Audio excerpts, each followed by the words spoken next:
जय हिंद। मैं अविनाश कुमार फिर से हाजिर हूँ एक नया वीडियो लेकर के।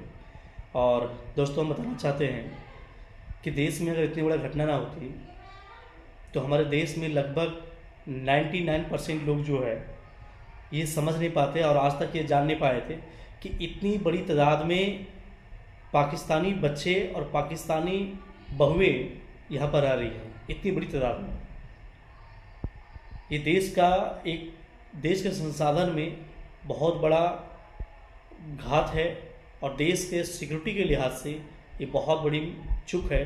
सरकार अब जगी है, सरकार ने अब इस चीज़ को अलाउ किया है। इसका हम लोगों को पक्ष हो या विपक्ष, जैसा अभी सभी ने सरकार का समर्थन दिया है, इसी प्रकार से हम चाहते हैं या हमारे सारे देशवासी चाहेंगे कि हिंदुस्तान के सिक्योरिटी के साथ किसी भी प्रकार से कोई खेल नहीं होना चाहिए। सभी पार्टियां एक साथ मिल करके जो है देश के सिक्योरिटी के साथ खड़े हुई है। अभी बहुत अच्छा देखने को मिल रहा है कि विपक्ष की जितनी भी पार्टियां हैं, चाहे वो आरजेडी हो, सपा हो, एआईएमएम का जो है आपका असुद्दीन क्या नाम है उनका, ओवैसी जी हैं, ये सारे लोग हमारे देश के प्रधानमंत्री के साथ में हैं कि सरकार जो भी एक्शन लेगी हम लोग सब सरकार के साथ में हैं। सरकार को एक्शन लेना चाहिए। और सरकार ने एक चीज़ बहुत अच्छा किया अभी कि जिस वीज़ा जो है उनको बंद करके सबसे पहली बात है देश के सामने उजागर किया कि इतने बड़े जनसंख्या, इतनी बड़ी तादाद में जिनकी ऑलरेडी मतलब शादीशुदा हैं और शादी उनकी पाकिस्तान में हुई है, फिर भी वो भारत में रह रहे हैं। हम तो सरकार से दरख्वास्त करेंगे कि उन सब से जब तक वो मतलब जहाँ तक मिलता है उन लोगों का ये डॉक्यूमेंट इलीगल रूप से, वो सारा जो उनको बेनिफिट, गवर्नमेंट बेनिफिट मिला है, वो सब रिकवर होना चाहिए था। सारा का सारा रिकवर होना चाहिए, अन्यथा उनको जेल में कैद कर देना चाहिए।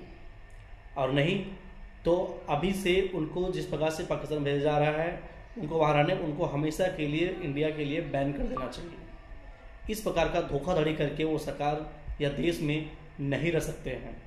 हमारे देश की एजेंसियों की गलती है, हमारे देश के सिक्योरिटी एजेंसी की भी गलती है कि इतने लंबे अरसे तक उनको कोई भी गहन जांच नहीं किया अभी तक, जो एक बहुत बड़ी मुद्दा थी। उनको जांच होना चाहिए था।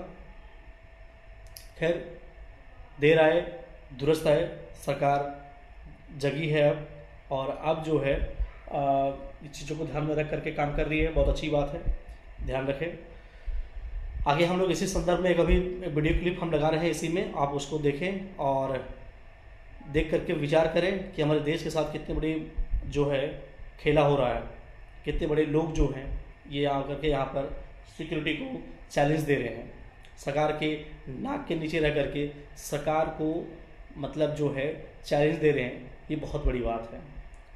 आइए देखिए और विचार करिए, विचार करके सर, बेगम हिंदुस्तान में है और सोहर पाकिस्तान में, और बच्चे खड़े हैं राशन की दुकान में, और ये कहाँ लिखा है संविधान में? सर, हमारे देश की जो एजेंसी है उनसे इतनी बड़ी चुक कैसे हो गई कि बेगम हिंदुस्तान में रह रही है और सोहर पाकिस्तान में, और जो उनके बच्चे हैं यहाँ पे पढ़ाई कर रहे हैं, कुछ बच्चे पाकिस्तान में रह रहे हैं। सर, अगर इतनी बड़ी घटना नहीं होती तो शायद ये चीज को हम देख नहीं पाते और उजागर नहीं हो पाता, और हमारे देश की जो एजेंसियां उससे बड़ी इतनी बड़ी चुक कैसे हो गई? सुधांशु सर।